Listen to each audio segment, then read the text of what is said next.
prize money. So tension is starting to build. I raise. Raise.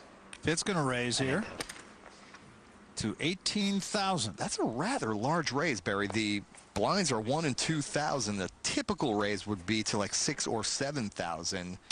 Not sure why Jerry Fitt wanted to raise so much. He might feel a little uncomfortable with that ace-jack and just wants to end the proceedings right here. And, you know, Kenneth James with a jack-10, he's not really getting a very good price to call that much. But I think he might also sense that his opponent doesn't have a lot of comfort with his hand.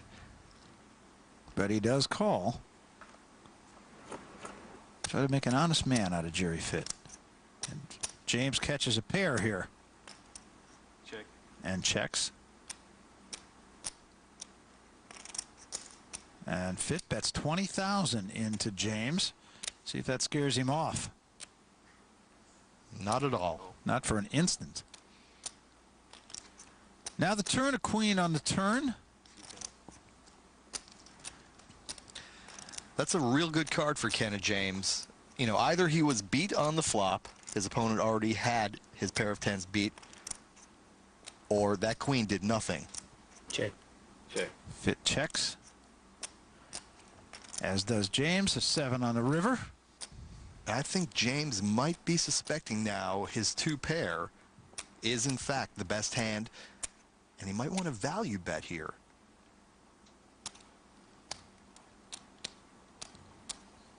Well, he's going to go after him. Yeah, and he bets about half the pot. That's a reasonable value bet. And the beauty of that bet, Barry, is if Kenneth James gets re-raised here, he can get away from this hand.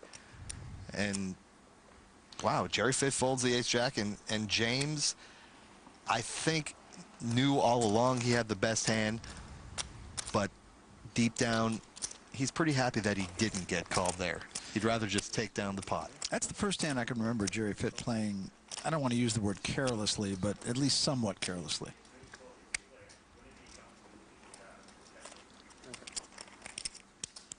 And his once mighty chip stack is starting to dwindle a bit. Don't touch it, don't touch it. Ace little from Fitt. He's first to act. And he needs to fold here. I raise. Raise. But what do I know? Well, there you are. He's going to raise. 8,000. 8,000. And my hypothesis is that Jerry Fitt might be a little bit on tilt right now. You look at what James has here. Pair of kings. It's just a question of how he plays this. See if he can reel Fitt in two times in a row. He's going to raise.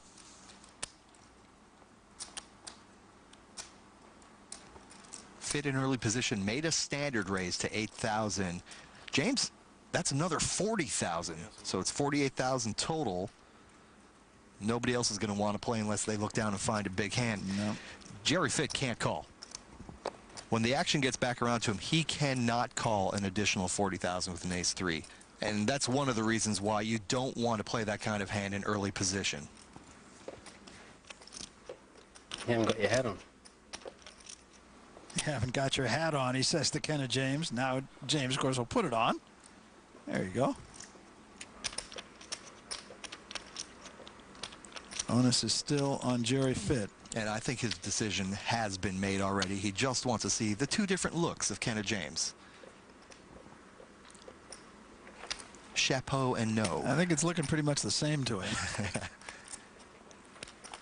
He throws it away. So Kenneth James has taken advantage of Jerry Fitt, has not blinked on 2 successive hands. And Kenneth James will eat into that chip stack of Jerry Fitt.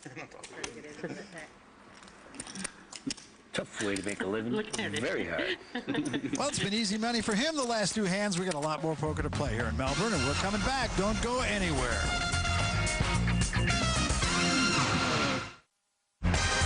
Welcome back. This is the PartyPoker.net Aussie Millions. We're at the Crown Casino here in Melbourne, Australia.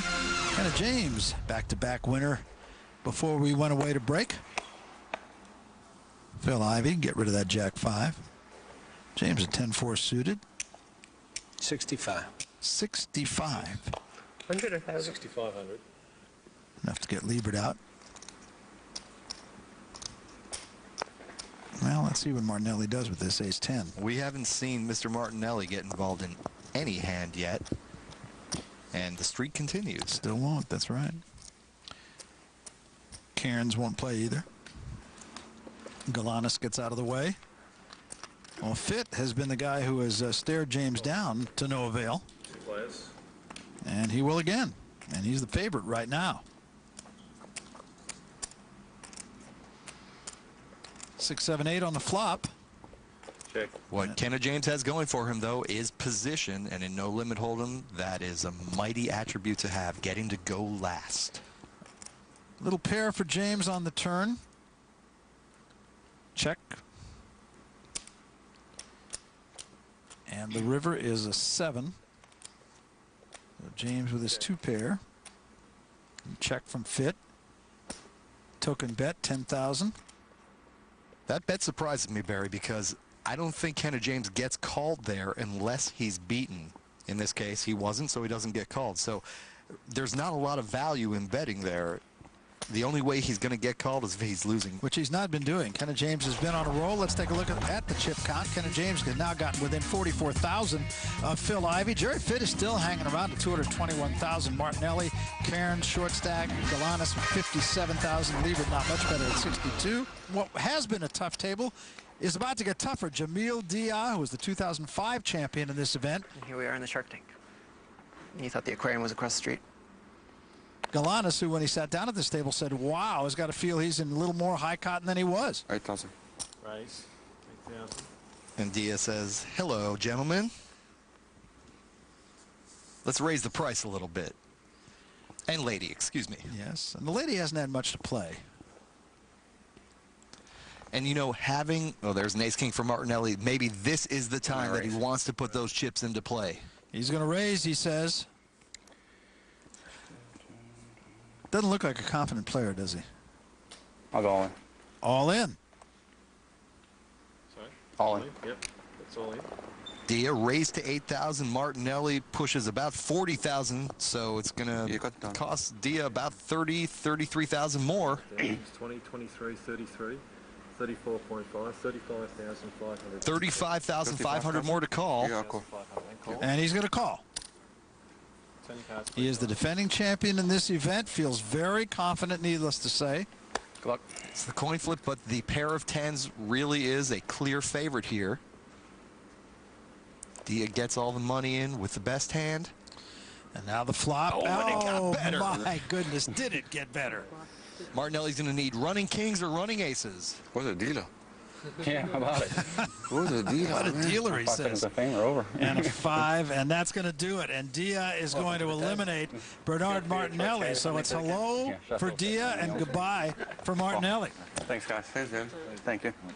And all he can do is say thanks a lot. Nice hand. See you later. Bernard Martinelli has been eliminated by the defending champion, Jamil Dia. Well, we said it was a tough table, and it certainly was unkind to Bernard Martinelli. He's gone, and the power remains.